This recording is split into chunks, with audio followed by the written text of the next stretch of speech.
نحمده ونصلي على رسوله الكريم اما بعد اعوذ بالله من الشيطان الرجيم بسم الله الرحمن الرحيم قال فما خطبكم ايها المرسلون۔ پہلی صورت ہے سورۃ الطور۔ اللہ عز و جل نے اپنے ایک فضل و اکرام اور انعام اور اپنی ایک رحمت کا بیان اس میں کیا ہے۔ وہ رحمت یہ ہے کہ ویسے عام طور سے اگر باپ نیکی کر رہا ہے تو وہ باپ کے لیے فائدہ مند ہے، بیٹے کے لیے نہیں۔ بیٹا اگر نیکی کر رہا ہے تو باپ کے لیے فائدہ مند نہیں ہو سکتا، وہ اس کو کام آئے گی۔ یہی رول ہے اسلام کا۔ لیکن جب لوگ جنت میں چلے جائیں گے، باپ بھی جنتی، بیٹا بھی جنتی، بیوی بھی جنتی، پوتے بھی جنتی، ہو سکتا ہے ایسی نسلیں ہوں اور ہوں گی ہی، تو اللہ تعالیٰ اپنا ایک احسان بتا رہا ہے والذین آمنوا واتبعتهم ذریتهم بایمان، جو لوگ ایمان لے آئے اور ان کی آل اولاد نے ایمان کے معاملے میں ان کی پیروی کی۔ بڑا خوش نصیب باپ ہے وہ کہ جس کی اولاد دین کے معاملے میں اپنے باپ کی پیروکار ہو اور فالو کرتی ہو، ورنہ اچھے اچھے گھرانے کے ایسے بھی بچے نظر آتے ہیں دنیا کے معاملے میں فالو کر رہے ہیں، دین کے معاملے میں اپنے باپ کو وہ جھوٹا مانتے ہیں، اپنے باپ پر ان کو بھروسہ نہیں ہوتا ہے۔ اللہ نے فرمایا جو ایمان لے آئے اور ان کی ذریت نے ان کو فالو کر لیا ایمان کے باب میں، الحقنا بہم ذریتہم، وہ باپ جنت میں چلا گیا، اس کی اولاد بھی جنت میں چلی گئی، دونوں کا منہج سیم، دونوں کا طریقہ ایک، دونوں ایمان والے، دونوں جنت میں چلے گئے۔ اللہ نے کہا الحقنا بہم ذریتہم، باپ کو میں نے اونچا درجہ عطا فرمایا، ان کی آل اولاد کو بھی باپ کے ساتھ اونچی والی جنت میں ڈال دیں گے۔ وما التناہم من عملہم من شیء، دونوں میں سے کسی کے عمل میں سے، کسی کے ثواب میں سے ذرہ برابر کسی چیز کی کمی نہ کریں گے۔ کل امرئ بما کسب رہین، ہر آدمی جو عمل کرتا ہے اس کو اسی کا بدلہ ملتا ہے۔ جنت میں جانے کے بعد اللہ تعالیٰ اپنے خاص فضل و کرم سے، اگر بیٹا نیچے کی جنت میں ہے، باپ اونچی جنت میں ہے، تو اللہ تعالیٰ بیٹے کو، اس کے پریوار کو جو اونچا ہوگا اسی کے ساتھ سب کو اللہ رب العالمین شامل کر دے گا۔ یہ اللہ کا خاص فضل ہے۔ اور ایک حدیث پاک میں یہ بھی ہے کہ بیٹے کی وجہ سے باپ کو اونچا رتبہ مل جائے گا۔ اللہ کے نبی صلی اللہ علیہ وسلم فرماتے ہیں کچھ باپ کو اور ماں کو اللہ تعالیٰ اسپیشل ٹریٹمنٹ دے گا، ان کو سمجھ ہی نہیں آئے گا یہ میرے ساتھ کیا ہو رہا ہے۔ ہم تو اتنے نیک نہ تھے کہ اللہ تعالیٰ دنیا کے سامنے میرے ساتھ اس طرح پیش آئے، میرے سر کے اوپر تاج رکھے، جنت کا ٹکٹ پروانہ دے اور پھر ہمیشہ کے لیے جنت میں ڈالنے کی بات کرے۔ وہ اللہ سے سوال کر بیٹھیں گے انا لنا ہذہ ربنا، اے رب العالمین یہ انعام و اکرام کس بنیاد پر مجھے دیا جا رہا ہے۔ اللہ کے نبی صلی اللہ علیہ وسلم فرماتے ہیں آپ نے دو نیکیوں کا تذکرہ فرمایا جو دنیا میں باپ اپنے اولاد کے ساتھ کرتا ہے۔ نمبر ایک بتعلیم ولدک القرآن، تم نے اپنے اولاد کو جو قرآن کی تعلیم دی اسی کی وجہ سے آج تم کو یہ اسپیشل خدمت مل رہی ہے۔ دوسری چیز اللہ کے نبی نے فرمایا باستغفار ولدک لک، تمہاری اولاد نے تمہاری زندگی میں اور تمہاری مرنے کے بعد جو تمہارے لیے مغفرت کی دعائیں کی ہیں وہ اسی کا بدلہ آج تمہیں مل رہا ہے۔ تو یہ اولاد نیک ہے، ان کی دعائیں اور ان کی دین کی خدمت کی وجہ سے ماں باپ کو یہ اسپیشل خدمت مل جائے گی، یہ رتبہ و مقام ملے گا۔ اس آیت میں بتایا گیا کہ باپ زیادہ نیک ہے تو پھر اولاد کو باپ کی اس نیکی کا جنت میں جانے کے بعد فائدہ مل سکتا ہے۔ یہ سورہ طور سے ہمیں اور آپ کو پیغام ملا۔ اس کے بعد سورہ نجم، نجم کے معنی ہوتے ہیں اسٹار۔ اللہ تعالیٰ نے ستاروں کو بھی قسم کھائی ہے۔ اللہ نے ایک تربیت کی ہے کہ اے میرے بندو تم نیک ہو، اچھی بات، لیکن اپنی نیکی کا بگھان نہ کیا کرو، اپنے منہ سے اپنی تعریف نہ کیا کرو۔ کون سی تعریف؟ دو طرح کی اپنی نیکی کا بگھان آدمی کرتا ہے۔ ایک یہ کہ مجھے فلاں موقع ملا گناہ کرنے کا، میں نے چھوڑ دیا۔ اگر آپ کو موقع ملا آپ نے چھوڑ دیا، یہ اچھی بات ہے، لیکن اس کو جب آپ مجلس میں بیان کریں گے فخریہ انداز میں، اللہ تعالیٰ منع فرما رہا ہے کہ ایسا مت کرنا۔ دوسری چیز، آپ نے نیکی کی ہے، کوئی خاص نیکی کی ہے جو عام طور سے لوگ نہیں کر پاتے، اس کو جب آپ مجلس میں بیان کریں گے اللہ فرما رہا ہے یہ بھی غلط ہے، یہ بھی تم مت کرو۔ فرمایا اللہ رب العالمین نے الذین یجتنبون کبائر الاثم والفواحش الا اللمم، جو لوگ بڑے بڑے گناہوں سے، بے حیائی کے کاموں سے بچتے ہیں، الا اللمم، ہاں چھوٹے چھوٹے صغیرہ گناہ ان سے ہو جایا کرتے ہیں تو اللہ تعالیٰ انہیں معاف فرما دے گا۔ ان ربک واسع المغفرہ، اللہ تعالیٰ بہت زیادہ معاف کرنے والا ہے۔ هو اعلم بکم اذ انشأکم من الارض، اللہ تعالیٰ تمہیں اس وقت سے جانتا ہے جب اللہ نے تمہیں زمین سے پیدا فرمایا، یعنی کہ تم مٹی کی شکل میں تھے، مٹی سے اللہ تعالیٰ نے تمہیں پیدا فرمایا، یعنی تمہارے باپ دادا آدم کو اللہ نے جب پیدا فرمایا اس سے پہلے ہی اللہ تعالیٰ تم سب کو جانتا ہے۔ وَإِذْ أَنْتُمْ أَجِنَّةٌ فِي بُطُونِ أُمَّهَاتِكُمْ، اور جب تم اپنی ماؤں کے پیٹ میں تھے تب بھی اللہ تعالیٰ تمہیں جانتا تھا۔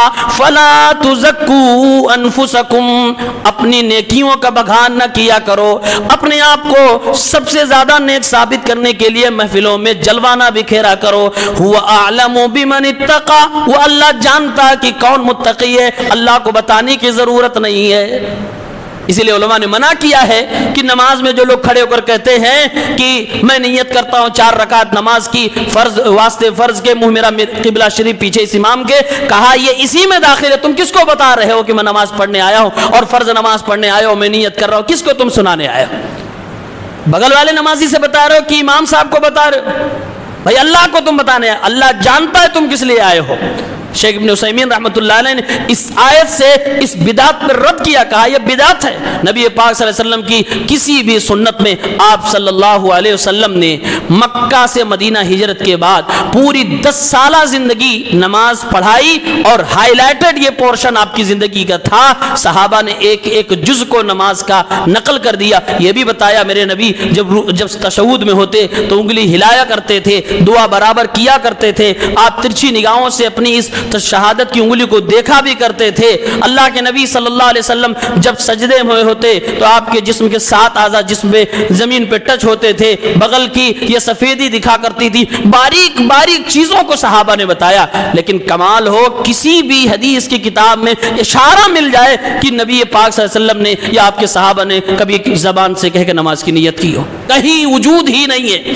یہ لوگوں کا گڑھا ہوا ہے، یہ ایک سراسر بدعت ہے۔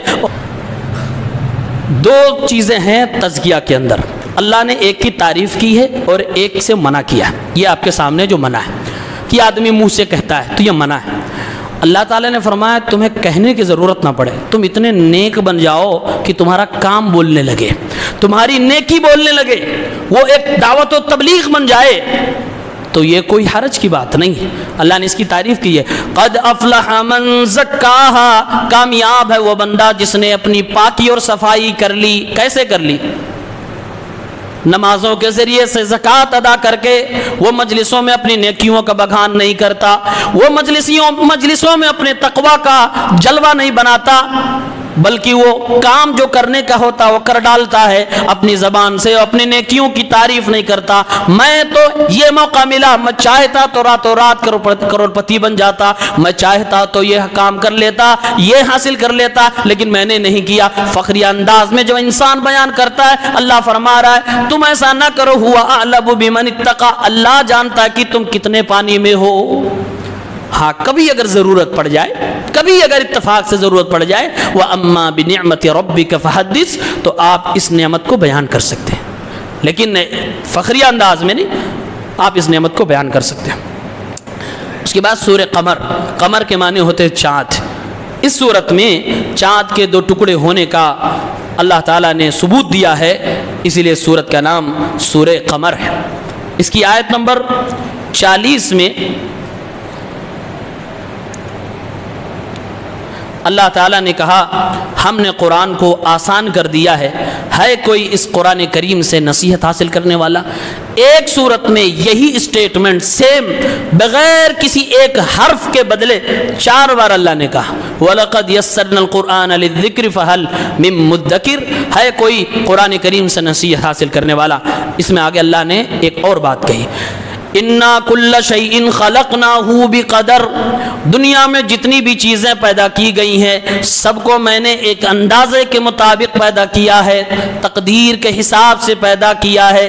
یہ تقدیر کائنات کی تخلیق سے 50,000 سال پہلے اللہ تعالیٰ نے لکھ دی۔ وما امرنا الا واحدۃ کلمح بالبصر، اب اس دنیا میں جو کچھ بھی ہو رہا ہے وہ سب کچھ لوح محفوظ میں اللہ تعالیٰ نے لکھ رکھا ہے۔ اللہ فرما رہا ہے یہ تقدیر پہلے سے لکھی جا چکی ہے، اب دنیا میں مجھے جب بھی کچھ کرنا ہوتا ہے صرف میں کن کہتا ہوں، وہ پلک جھپکنے سے بھی زیادہ پہلے وہ چیزیں دنیا میں ہو جاتی ہیں۔ جو چیز پہلے سے پلانڈ ہو اس کو کرنے میں ٹائم نہیں لگتا ہے، آرڈر ایشو کرنے میں ٹائم نہیں لگتا ہے، اسی لیے اللہ تعالیٰ فوراً یہ بتا رہا کہ کتنی تیزی سے میرا آرڈر دنیا میں لاگو ہو جاتا ہے اور وہ قانون لاگو ہو جاتے ہیں۔ کہا کلمح بالبصر، بصر مطلب آنکھ، جتنی تیزی سے ایک انسان آنکھ اپنی جھپک سکتا ہے اس سے بھی تیزی سے میں اپنا قانون دنیا میں نافذ کر دیتا ہوں، صرف میں کن کہتا ہوں ہو جاتا ہے۔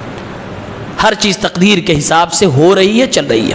تقدیر پر ایمان کے 4 مراتب ہیں، ان چاروں میں سے کسی ایک کا اگر کوئی انکار کرے گا تو تقدیر پر ایمان اس کا کھٹا ہے، کچا ہے، صحیح نہیں ہے۔ نمبر 1 یہ ماننا ہوگا کہ جو کچھ دنیا میں ہو رہا ہے وہ سب کچھ اللہ تعالیٰ جانتا ہے، بلکہ یہ بھی ماننا ہوگا کہ جو نہیں ہو رہا وہ بھی اللہ جانتا ہے، اگر ہوتا تو کیسے ہوتا وہ بھی اللہ جانتا ہے۔ تو پہلے تو یہ ماننا ہوگا کہ اللہ تعالیٰ سب کچھ جانتا ہے، اور کب سے جانتا؟ ہمیشہ سے جانتا ہے۔ یہ تقدیر جو لکھی گئی 50,000 سال پہلے، اس سے پہلے سے اللہ جانتا ہے۔ نمبر 2 جو کچھ اللہ تعالیٰ یہ دنیا میں ہونے والی چیزیں تھی اس کو تو جانتا ہی ہے، اللہ نے صرف جان کے اس کو چھوڑا نہیں بلکہ اس کو لکھ دیا ہے، جو کہ قلم کے ذریعے سے لکھا گیا۔ ہمارے نبی فرماتے اللہ نے قلم پیدا فرمایا اور قلم سے کہا لکھ، قلم نے کیا کہا کیا لکھوں؟ اللہ نے فرمایا جو بھی ہونے والا ہے سب کچھ میرے حکم سے لکھ، قلم نے وہ سب کچھ لکھ دیا، جسے تقدیر کہا جاتا ہے۔ نمبر 3 تقدیر کے باب میں یہ ماننا ہوگا کہ اللہ رب العالمین کی اجازت سے ہی دنیا میں جو کچھ ہو رہا ہے۔ اللہ کی اجازت کے بغیر نہ کوئی نیکی ہو رہی ہے اور نہ کوئی گناہ ہو رہا ہے، بس فرق یہ ہے نیکی سے اللہ راضی ہے اور گناہوں سے اللہ راضی نہیں ہے، اس کو ہونے دے رہا ہے۔ اور نمبر 4 یہ بھی ماننا ہوگا تقدیر کے چیپٹر میں کہ اللہ تعالیٰ چاہتا ہے تو ہوتا ہے، لیکن بندوں کی بھی لمیٹڈ چاہت ہے آزمانے کے لیے۔ کوئی یہ نہ کہے کہ ہم مجبور ہیں، ہم سے وہی کچھ ہو رہا ہے جو اللہ کروا رہا ہے، یعنی ہم گناہ کر رہے تو اللہ کر رہا ہے۔ ایسے تھاٹ اگر کچھ رکھتا ہے کوئی، پرانے زمانے میں لوگ رکھتے تھے، یہ گناہ ہے، یہ گمراہی ہے، یہ غلط عقیدہ ہے۔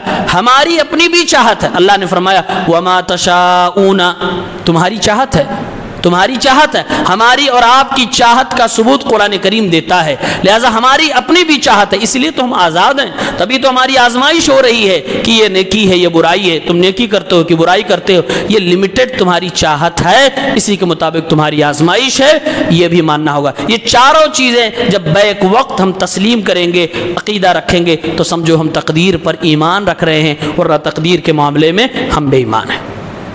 اس کے بعد وہ مشہور سورت الرحمن، رحمان اللہ کا ایک نام ہے۔ اس سورت میں ایک آیت ہے جو 31 بار ریپیٹ کی گئی ہے، کم سے کم ایک مسلمان کو تو یہ آیت یاد ہونی چاہیے، آپ لوگوں کو یاد ہوگی۔ فَبِأَيِّ آلَاءِ رَبِّكُمَا تُكَذِّبَانِ، ربکما اس کا کیا مطلب ہوتا ہے؟ تم دونوں کے رب، یہ تم دونوں کون ہیں جس کے اللہ فرما رہا ہے تم دونوں کے رب، انسان اور جنات۔ فَبِأَيِّ آلَاءِ رَبِّكُمَا تُكَذِّبَانِ، تم دونوں اپنے رب کی کن کن نعمتوں کو جھٹلاؤ گے؟ دنیا میں اور بھی مخلوق ہیں، اللہ نے ان کو نومینیٹ نہیں کیا، ان سے نہیں کہا کہ تم اپنے رب کی کون کون سی نعمتوں کو جھٹلاؤ گے، صرف انسان اور جنات۔ کیوں بھائی؟ باقی دودھ کے دھلے ہیں، ہاں دودھ کے دھلے ہیں، باقی سب اللہ کی عبادت میں لگے ہوئے ہیں، بے ایمانی یہی دونوں میں ہے، اس لیے اللہ نے انہی دونوں کو مخاطب کیا، تم دونوں اپنے رب کی کن کن نعمتوں کو جھٹلاؤ گے۔ تھوڑی دیر کے لیے سوال آپ سمجھیے یہ سنٹنس اگر آپ کو کہیں دنیا میں استعمال کرنا ہو تو آپ کس کے سامنے رکھیں گے بات؟ میں نے تمہارے اوپر یہ کیا تمہارے لیے یہ کیا، تم میرے کون کون سے احسان کو جھٹلاؤ گے؟ یہ جملہ اگر آپ کو بولنا ہو تو کس کے سامنے آپ بولیں گے؟ جس کے بھی سامنے بولیں گے اس دو باتیں ضروری ہے، ایک یہ کہ آپ نے بے پناہ اس پر احسان کیا ہے، دوسرا یہ کہ وہ مان نہیں رہا ہے، تبھی آپ کو یہ بار بار کہنے کی ضرورت پڑے گی۔ مفسرین نے لکھا اللہ رب العالمین اس سورت کے اندر بار بار اسی بات کو ریپیٹ کر رہا ہے، فَبِأَيِّ آلَاءِ رَبِّكُمَا تُكَذِّبَانِ، اے انسانوں اور جناتوں تم اپنے رب کی کون کون سی نعمت کو جھٹلاؤ گے؟ یعنی اللہ تعالیٰ نے بے پناہ احسانات انسانوں کے اوپر کیے ہیں اور بے شمار نعمتوں کو اللہ نے انسانوں اور جناتوں پر نچھاور کر دیا۔ یہ دونوں مخلوقات میں سے اکثریت ان لوگوں کی ہے جو اللہ تعالیٰ کی ناشکری کر رہی ہے، اس لیے اللہ بار بار ایک ہی سورت میں جس میں 78 آیتیں ہیں اس میں سے 31 آیتوں میں صرف یہی بات ریپیٹ کر دی گئی ہے، کون کون سی نعمت کو تم جھٹلاؤ گے؟ اور یہ صرف سوال ہی ہے، جواب نہیں ہے اس کا، کیونکہ جواب یہ ہم سے اور آپ سے لیا جا رہا ہے۔ ہم جو زندگی میں یہ قرآن کی سورت پڑھنے کے بعد کر رہے ہیں وہی ہمارا جواب ہے کہ اے اللہ تو نے ہمیں 100 نعمتیں دی ہیں، 50 کا شکریہ ادا کریں گے، 50 کا جھٹلائیں گے، ہم 80 کو مانیں گے، 20 کو جھٹلائیں گے۔ اے اللہ تو نے جس میں جو نعمتیں عطا فرمائی جسمانی نعمتوں کو مانیں گے، مالی نعمتوں کو جھٹلا دیں گے۔ جو ہم کر رہے ہیں وہ جواب ہمارا ہے، اسی کے مطابق اللہ تعالیٰ کل فیصلہ کرے گا۔ اس میں تو اللہ نے یہ بھی کہا ہے، یہ بڑی عجیب و غریب صورت ہے، مستقل درس کا مطالبہ۔ فَيَوْمَئِذٍ لَا يُسْأَلُ عَنْ ذَنبِهِ إِنسٌ وَلَا جَانٌ، ایک وقت آئے گا میدان محشر میں کہ سوال ہی نہیں کیا جائے گا کہ تم نے گناہ کیوں کیا، کوئی پوچھ تاچھ نہیں، خاموشی چھائی ہوئی ہے۔ اللہ فرما رہا ہے يُعْرَفُ الْمُجْرِمُونَ بِسِيمَاهُمْ، مجرموں کو ان کی پہچان سے پہچان لیا جائے گا۔ اگر آپ کوئی گناہ کیے ہوں، غلط کام کیے ہوں اور آپ کو محکمے میں بلا لیا جائے، پھر آپ سے پوچھا ہی نہ جائے، بس کھڑے ہیں، اور دہشت قائم ہو جائے گی۔ اللہ منظر بیان کر رہا ہے، تمہاری نشانیوں سے تمہیں پہچانا جائے گا، پوچھا ہی نہیں جائے گا تم سے کچھ۔ اسی صورت میں ایک اور اچھی بات اللہ کا احسان ایک ہے، کیا ہے؟ هل جزاء الاحسان الا الاحسان، احسان کا بدلہ احسان کے علاوہ کیا ہو سکتا ہے؟ یہ بھی ایک سوال ہے۔ اللہ رب العالمین اس سے پہلے جنت کی نعمتوں کا بیان کر رہا ہے، اللہ نے حوروں کا بیان کیا، جنت کے گھروں کا بیان کیا، بستروں کا بیان کیا، جنت کے باغات کا بیان کیا، اور اس کے بعد فرمایا هل جزاء الاحسان الا الاحسان، احسان کے بدلے میں تو احسان ہی کیا جا سکتا ہے۔ کتنا کریم ہے رب العالمین کہ فرما رہا ہے اے میرے بندو تم نے دنیا میں نیکیاں کی ہیں، یہ تمہارا احسان ہے۔ کس کے ساتھ؟ اللہ کے ساتھ۔ یہ تمہارا احسان ہے اپنے آپ کے ساتھ، تم نے احسان کیا ہے، آج جو تمہیں جنت نعمتوں بھری مل رہی ہے یہ اسی احسان کا بدلہ تمہیں مل رہا ہے۔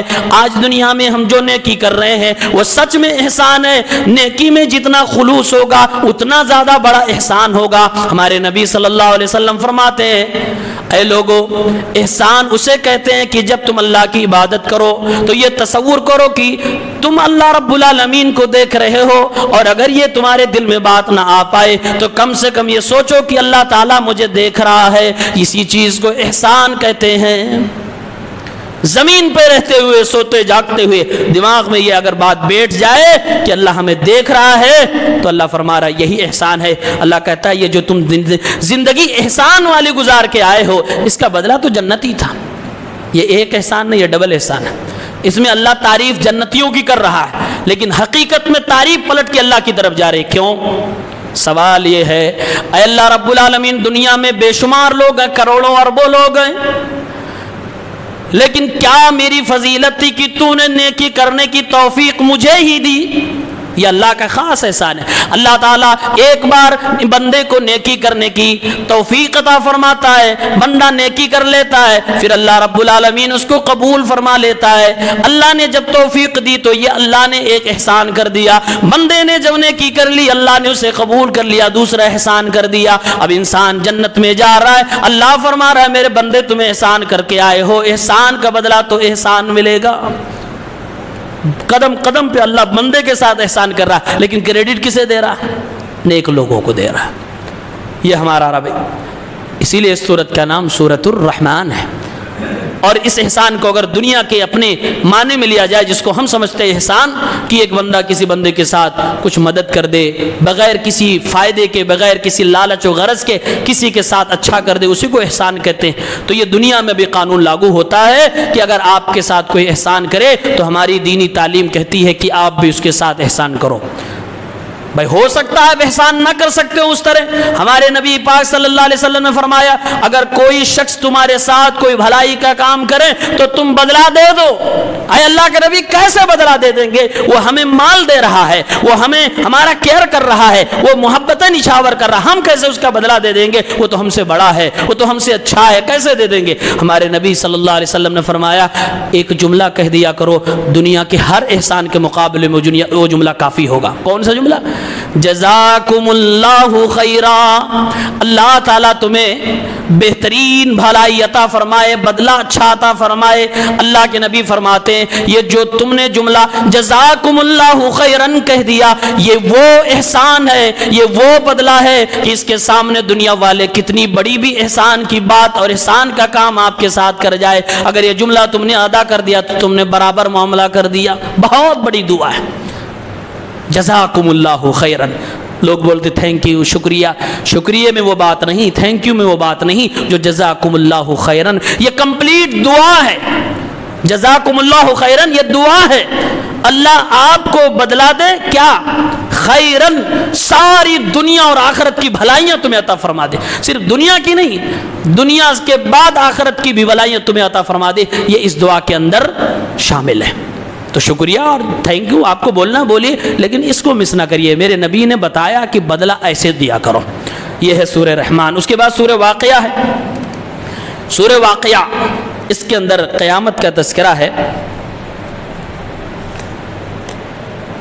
اللہ نے فرمایا کہ لوگ جنت میں جائیں گے تو جنت میں کوئی آدمی بکواس نہیں کرے گا، کوئی آدمی فالتو بات نہیں بولے گا، غلط بات نہیں بولے گا، جھوٹ نہیں بولے گا، فحش بات نہیں بولے گا، اور لوگ ایسی باتیں بھی سنیں گے نہیں جو سننے سے گناہ ہو جائے۔ دنیا میں کچھ ایسی باتیں ہوتی ہیں کہ آپ سن لو تو گناہ مل جائے، ہوتی ہیں۔ اللہ نے فرمایا لا يسمعون فيها لغوا ولا تأثیما، جنت میں جانے کے بعد میرے بندے کوئی باطل بات، کوئی لغو بات، کوئی بکواس کی بات بھی نہ سنیں گے، ولا تأثیما، کوئی ایسی بات بھی نہ سنیں گے، کوئی ایسے کام بھی نہ دیکھیں گے سنیں گے جس سے ان کو گناہ مل جائے۔ الا قیلا سلاما سلاما، جنت کے اندر تو ہر طرف السلام علیکم السلام علیکم، ایک دوسرے کو دعا دیتے ہی آواز سنائی دے گی، کوئی بکواس کی بات نہیں، کوئی فالتو بات نہیں۔ وَأَصْحَابُ الْيَمِينِ مَا أَصْحَابُ الْيَمِينِ، اس پوری صورت میں اللہ نے لوگوں کی تین قسمیں بتائی، کہا دائیں ہاتھ والے، بائیں ہاتھ والے، اور پھر وہ لوگ جو سیدھے جنت میں جانے والے، والسابقون الاولون، یہ پوری تفصیل اس صورت پاک کے اندر موجود ہے۔ اور پھر جہنمیوں کا تذکرہ بھی اللہ نے کیا ہے، یہ پڑھنے کے لائق ہے۔ اس کے بعد سورۃ الحدید ہے۔ حدید کے معنی ہوتے ہیں لوہا۔ میں نے پچھلے سال اسی سورت سے بتایا تھا لوہے کے کیا فائدے ہیں، اللہ تعالیٰ نے اس آیت میں بیان کیا ہے۔ اللہ نے ایک چیز اس میں اور اہم بتائی ہے، کرسچن کو اللہ نے یہاں تعریف کی ہے، کیا؟ جو اوریجنل عیسیٰ علیہ السلام کو ماننے والے تھے، ہمارے نبی کے پہلے، جب تک ہمارے رسول صلی اللہ علیہ وسلم نہیں آئے تھے، ان سے پہلے جو بھی عیسیٰ علیہ السلام پر ایمان رکھتے تھے وہ مسلمان ہیں اور انشاءاللہ جنت میں جائیں گے۔ وَجَعَلْنَا فِي قُلُوبِ الَّذِينَ اتَّبَعُوهُ رَأْفَةً وَرَحْمَةً، جو حضرت عیسیٰ کو ماننے والے تھے ان کے دلوں میں میں نے نرمی، پیار، محبت، شفقت پیدا فرما دی۔ اللہ فرما رہا ہے جو سچ میں عیسیٰ کے ماننے والے تھے وہ دل کے اعتبار سے بڑے نرم تھے، یہ ان کی خوبی ہے، تعریف ہے۔ آگے اللہ تعالیٰ نے اس پر ان کو کنڈم بھی کر دیا ہے جو انہوں نے اپنی طرف سے کیا۔ کیا فرمایا؟ وَجَعَلْنَا فِي قُلُوبِ الَّذِينَ اتَّبَعُوهُ رَأْفَةً وَرَحْمَةً وَرَهْبَانِيَّةً ابْتَدَعُوهَا مَا كَتَبْنَاهَا عَلَيْهِمْ، ان لوگوں نے رہبانیت اختیار کر لی جس کو میں نے ان کے اوپر نہ فرض کیا نہ جائز قرار دیا۔ ان لوگوں نے سنیاس ہونا پسند کر لیا، یہ بدعت ایجاد کر لی، میں نے یہ کرنے کے لیے انہیں نہیں کہا تھا۔ رہبانیت نام سنتے ہیں، اللہ کے نبی کی حدیث ہے لا رہبانیت فی الاسلام، اسلام میں کوئی سنیاسی نہیں ہوتا ہے، اسلام میں کوئی رہبانیت نہیں ہے۔ رہبانیت کہتے کسے ہیں؟ رہبانیت کا مطلب ہے الغلو فی التعبد، عبادت میں غلو کرنا، اسی کو رہبانیت کہتے ہیں۔ اور یہ بہت خطرناک بیماری ہے جو اوپر سے چمکدار دکھتی ہے لیکن اندر سے بڑی گھاتک ہے، یہ کہ آپ عبادت میں غلو کرنے لگیں۔ کچھ پہچان علماء نے لکھی ہے کہ یہ کون لوگ ہوتے ہیں؟ کہا یہ کرسچین میں زیادہ پائے جاتے تھے اور دنیا کے دوسرے مذاہب میں بھی پائے جاتے ہیں سنیاسی۔ پہچان لکھی کہ یہ لوگ عبادت کے نام پہ لوگوں کو چھوڑ دیتے ہیں، انسانی آبادی کو چھوڑ کر یا تو پہاڑوں پہ چلے جاتے، جنگلوں میں چلے جاتے، لوگوں سے دوری اختیار کر لیتے ہیں، کہیں گوشہ نشین ہو جاتے ہیں، کہیں چھپ کر اکیلے زندگی گزارتے ہیں، اور سب سے بڑی پہچان یہ ہے یہ عورتوں سے نفرت کرتے ہیں، عورتوں سے دور بھاگتے۔ یہ بھی انہی رہبانیت والوں کی پہچان ہے۔ اللہ تعالیٰ نے ان پر رد کرتے ہوئے فرمایا یہ ایک بدعت تھی جو عیسیٰ کے ماننے والوں نے ایجاد کر لی، ہمارے نبی نے فرمایا یہ بدعت ہمارے اسلام میں نہیں چلے گی۔ اسلام میں اللہ نے قرآن میں کہا جتنے نبی ہم نے بھیجے ہیں سارے نبیوں کے تو بیویاں تھیں، مثالیں دی گئی کہ تم بیویاں لاؤ، شادی کرو، اور امام الانبیاء کی تو 11 تھی۔ کوئی ثابت کر دے کہ ہمارے نبی رہبانیت کے شکار تھے؟ بالکل نہیں۔ آپ ایک عائلی زندگی، فیملی والی زندگی بھی گزارتے تھے، معاشرے میں بھی رہتے، انسان کہتے ہی اسے جو انسانوں کے درمیان رہتا ہو، انسانوں کے درمیان رہنا ہے، اور اگر کوئی اس کے اگینسٹ جا رہا ہے تو کہیں ڈر ہے رہبانیت میں نہ وہ داخل ہو جائے۔ یہ سنیاسی والا کھیل مسلمانوں میں نہیں ہے، یہ اسلام میں حرام ہے، اللہ نے اس کو بدعت کہا۔ یہ وہ عمل ہے جس کو قرآن بدعت کہہ رہا۔ عام طور سے بدعت کو رد کرنے کے لیے اللہ کے نبی کی حدیثوں کو آپ کو دیکھنا پڑے گا، لیکن ایک یہ ایسا عمل ہے جس کو قرآن کہہ رہا کہ یہ بدعت ہے، جس کو انہوں نے ایجاد کیا۔ ما کتبناہا علیہ، ہم نے ان کے اوپر اس کو لکھا ہی نہیں تھا، ہم نے ان کو یہ چیز کرنے کے لیے کہا ہی نہیں تھا، یہ ہمارے آرڈر کے خلاف چل رہے تھے۔ اور آپ دیکھیں گے آج بھی جس قوم کے بارے میں اللہ نے ذکر کیا ہے کرسچینٹی کے اندر، آج بھی ان کے اندر یہ سسٹم، یہ بدعت ہے، اور بہت چرم سیما پہ۔ اپنے بال بچوں کو چھوڑ چھاڑ کر یا شادی نہیں ایسے ہی چلے گئے چرچ میں پوری زندگی گزار رہے ہیں، پھر وہاں چلے گئے، وہاں عورتیں بھی جا رہی ہیں۔ ظاہر سی بات ہے اگر مرد ہے تو عورت ہے تو انسان کی فطرت ہے، پھر گناہ ہو رہے ہیں، پھر گناہ ہونے کے بعد مار دیا گیا، پھر ویلنٹائن ڈے منانے لگے لوگ۔ ویلنٹائن ڈے کے کبھی تاریخ پڑھیے کیا ہے وہ ایک ایسا ہی آدمی تھا جس نے پہلے سنیاس اختیار کیا اپنے دھرم کے حساب سے، پھر اس کے بعد اس نے ایک عورت کے ساتھ زنا کیا، اس کی قوم کے لوگوں نے اس کو دھرم کا النگن مانا اور اس کو قتل کر ڈالا۔ اب دنیا کے جتنے عاشق مزاج تھے سب بولے یار محبت کرنے والے کو مار ڈالا، اسی کی یاد میں آج تک ویلنٹائن ڈے منایا جا رہا ہے۔ اور کتنے کیا کیا ہو رہا ہے اس میں دیکھیے، 14 فروری کو ہوتا ہے، 8 10 6 فروری سے یونیورسٹی کالجز کی دنیا میں پڑھائی وڑھائی کی ایسی تیسی ہو جاتی ہے۔ اللہ تعالیٰ سب کی حفاظت فرمائے۔